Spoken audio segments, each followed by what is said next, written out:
Ahwish from the US.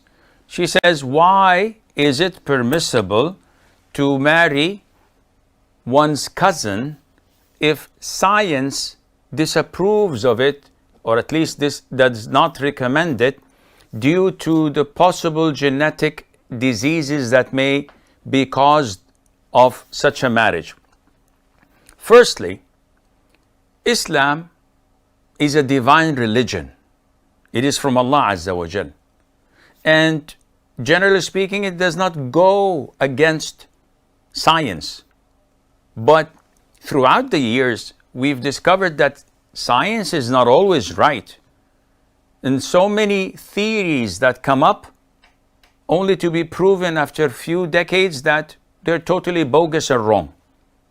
And the theory of evolution is one of the closest and simplest ideas of its how bogus people are and how atheists mess up with people's minds, claiming to be scientific when it's baseless and ridiculous even.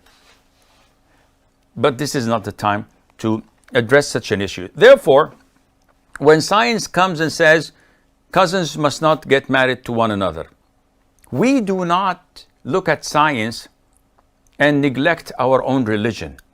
So we look in the Quran, it doesn't say anything about that. We look into the Sunnah, there's no prohibition, none whatsoever about that. On the contrary, we find that the Prophet himself, alayhi salatu wasalam, married his cousin, Zainab bin Jahsh, the mother of the believers, may Allah be pleased with her. If there was anything wrong, he would not have done that. Or Allah would have told us that this is not recommended. Not only that, he gave his own daughter, Fatima, to his own cousin, Ali ibn Abi Talib.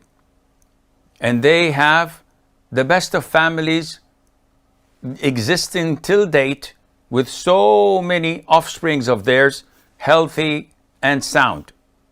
He also gave Zainab, his own daughter, the daughter of Muhammad, to her cousin, Abu al-As ibn al-Rabi'. And they were all their maternal cousins.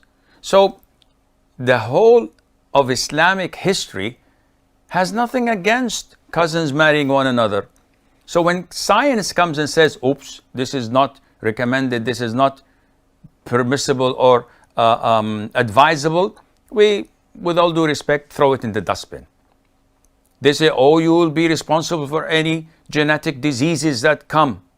Well, we've seen total strangers marrying from the East and the West, having children with genetic diseases. So this is not a criteria that you can judge by, and this is why we ignore it.